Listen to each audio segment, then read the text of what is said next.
I want to make some comments on this proposed ordinance, both as it relates to process and substance. How did we get here? What are the arguments for and against fluoride use in our public water systems? First, on process, there is no way to describe the process we have engaged in to reach today a second reading on this ordinance other than as one that has been flawed, mistaken, and a disservice to our residents. That's our starting point today. To begin with, we agreed on a list of 56 priorities for council to address back in May, and fluoride was not among them. It was not even mentioned at that time by any of us here on the dais.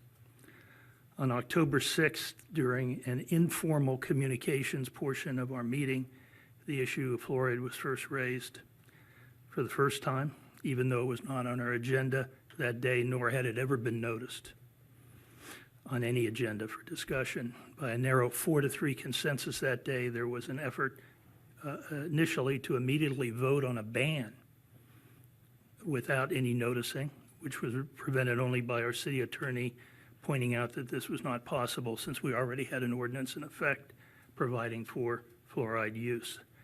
The city attorney was then instructed by the same majority to bring back an ordinance that would remove the existing ordinance and ban fluoride in our city water supply. A first reading then occurred on November 6th, and today we have a second reading, all in less than 2 months.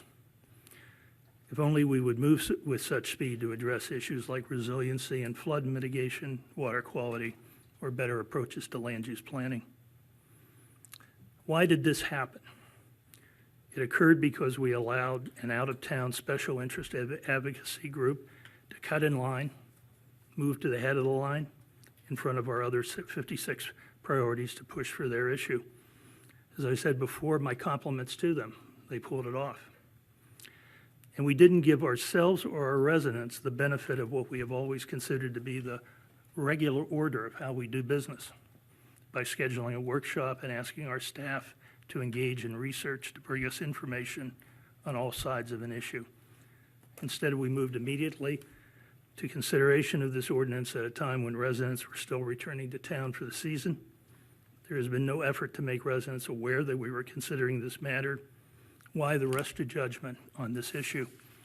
And just to make this point, here's the material for today's agenda. 6 pages. A 1-page agenda memorandum, an ordinance, and no information whatsoever from a substantive standpoint on the issue of fluoride.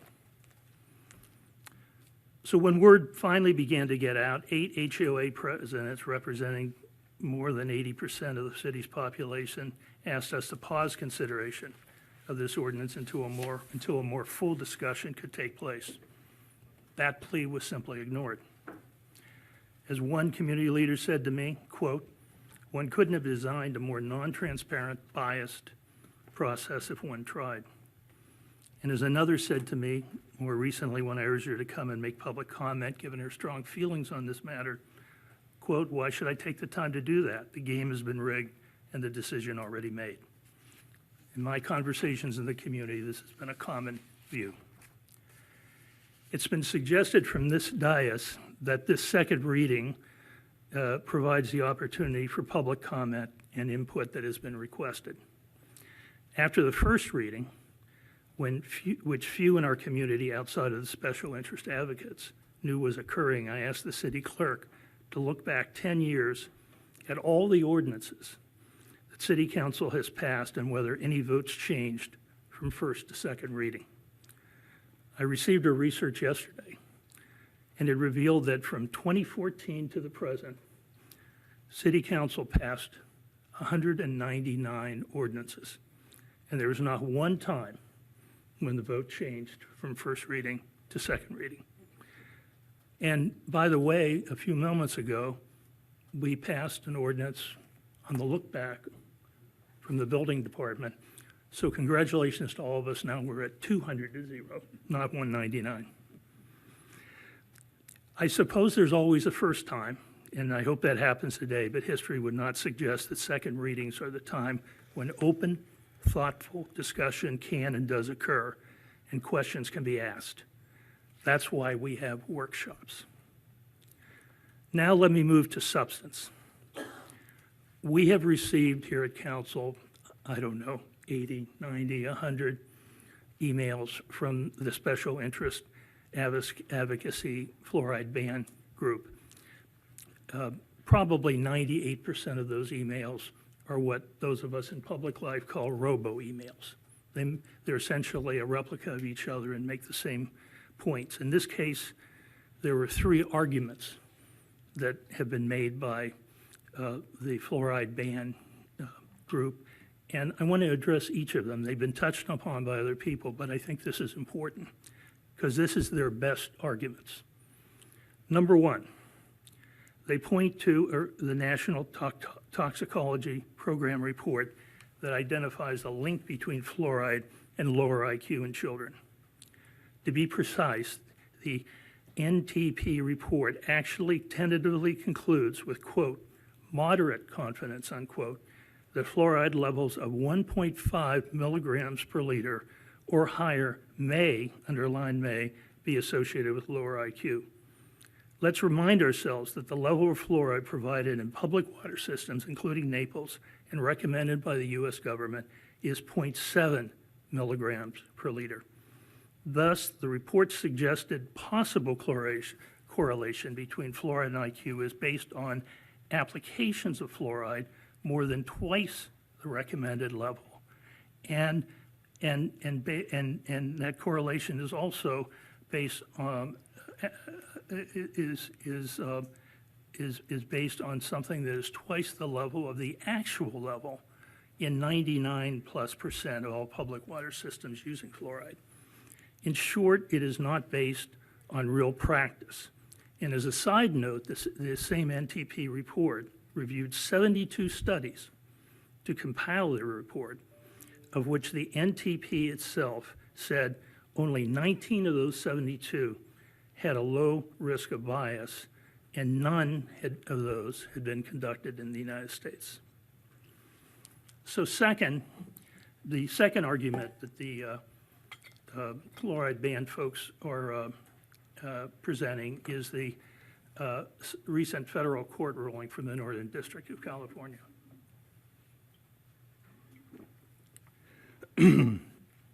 Which found that fluoridation of drinking water at levels typical in the United States poses an unreasonable risk of reduced IQ in children. But if you read a sentence or two further in the opinion, the judge states that this finding, quote, does not conclude with certainty that fluoridated water is injurious to the public health. Rather, there is an unreasonable risk that it is sufficient to require the federal government, EPA, to engage in a regulatory response. So let me translate that. The judge is asking the federal government, in this case the applicable agency, the EPA, to take this matter under advisement, study it further, report its findings, and modify its guidance if appropriate. This is a sound and sensible process that occurs all the time within our judicial and administrative systems. It does not constitute an order to ban fluoride. And third and finally, the advocates for banning fluoride cite the principle of informed consent as a basis for prohibiting fluoride use in our public water. They cite Florida statute 381.026 as the basis for this contention. Based on my research, they are misapplying that statute, whose purpose is to ensure full transparency and access to information in private healthcare decisions. They're misapplying this to the matter of fluoride use. It's unlikely that anyone would get very far in any court of law using that argument. And veiled threats by the advocate that we are in legal jeopardy that if we continue to use fluoride are baseless. As our city attorney just said, there is no law at any level that requires us to ban fluoride, just as there is no law requiring us to use it. So the 3 basic arguments the advocates are using are weak reeds indeed to lean on.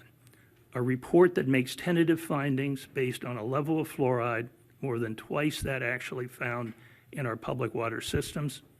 A federal district court ruling that has no enforcement power but simply asks EPA to study this matter further. And a legal theory that actually has no application to the matter at hand. And this is the primary evidence that we're being asked to use to vote on this ordinance before us.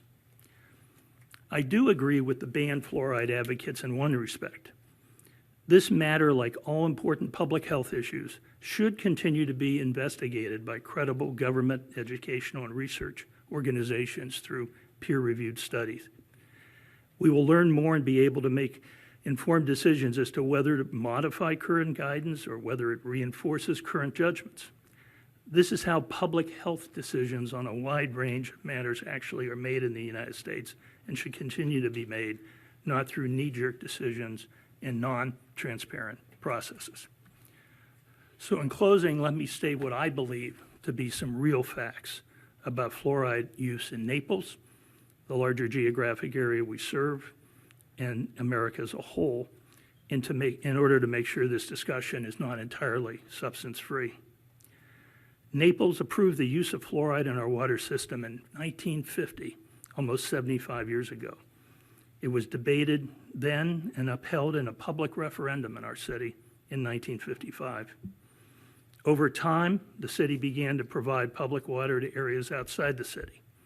We estimate that the population we serve during peak season right now to be 82,783 people, which are divided almost equally between in the city and in the portion of the county that we serve. Fluoride is a mineral that is naturally present in all water. It is not a medication. Over time, research has found that at appropriate levels, it has significant beneficial effects in reducing cavities and improving oral health. It strengthens and remineralizes enamel and prevents an acid breakdown that leads to cavities. Research has shown it decreases tooth decay in children and adults by 25%. These benefits have been confirmed by hundreds of peer-reviewed studies carried out by credible U.S. as well as international-based researchers and organizations. Today, an estimated 209 million people, or 72% of the people served by public water systems, have fluoride in those systems. This has been a major public health benefit to our country, as it is a cost-efficient way to provide this cavity-fighting aid to a wide population, but especially to people in communities that need it most because they lack health insurance, access to dentists, or do not always practice good oral care at home. The people who know most and best about this subject strongly defend this practice. The American Dental Association, the American Academy of Pediatrics, the American Medical Association, and the list goes on and on. They have no economic self-interest. More cavities would mean more business for dentists. Fluoride toothpaste is a complement, not a substitute to fluoridated water. Fluoride toothpaste provides a higher concentration at certain times of the day or evening if used. We can debate forever how well people of all stripes practice good oral health care at home. Remember the admonition, brush your teeth 3 times a day,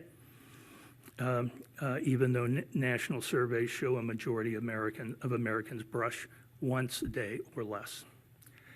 And finally, our meager agenda packet provided a business impact study for this ordinance, as required now under state law for all local ordinances we pass, which is really a check your box exercise. What we really needed to do with this proposal is a human impact assessment to try to calculate the harm it would bring, especially to those lacking health and especially dental insurance, and families balancing stressful work and income realities in their own lives. As usual, those who can afford it least will be hurt the most if this ordinance passes.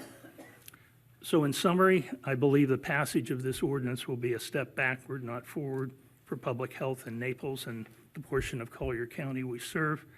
My request is that we continue this second reading until we have a properly noticed workshop on this matter when people on all sides of the issue can attend and speak.